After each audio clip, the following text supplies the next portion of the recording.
Qəddar olsaydım ürəyinə dağ çəkərdim.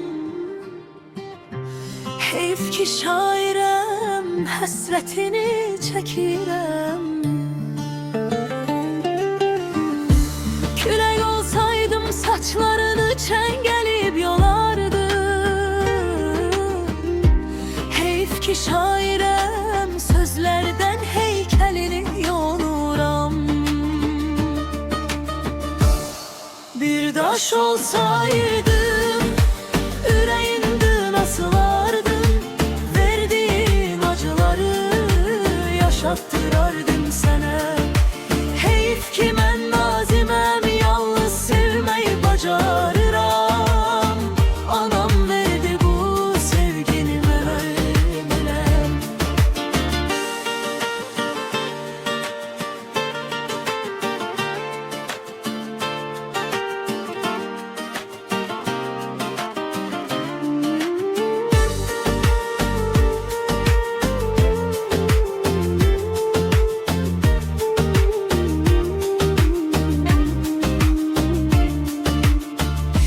Qəddar olsaydım ürəyinə dağ çəkərdim. Heyf ki şairəm, həsrətini çəkirəm. Külək olsaydım saçlarını çengelip yolardım. Heyf ki şairəm, sözlerden heykelini yonuram. Bir daş olsaydım ürəyində asılardım. Verdiğin acıları yaşattırardım sənə.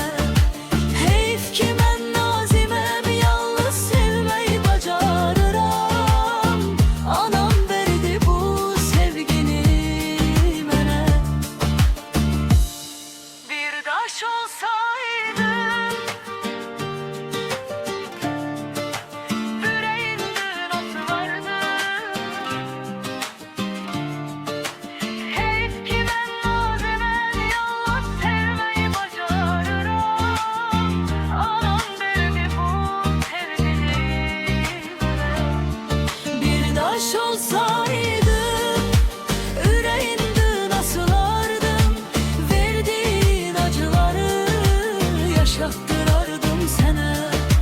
Heyf ki mən naziməm, yalnız sevməyi bacarıram. Anam verdi bu sevgini mənə.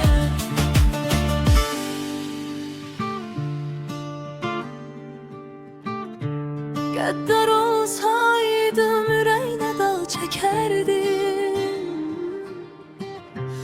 Heyf ki şairəm, həsrətini çəkirəm.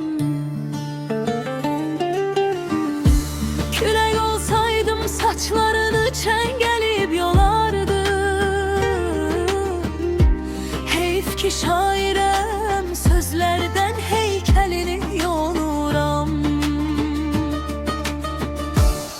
Bir daş olsaydım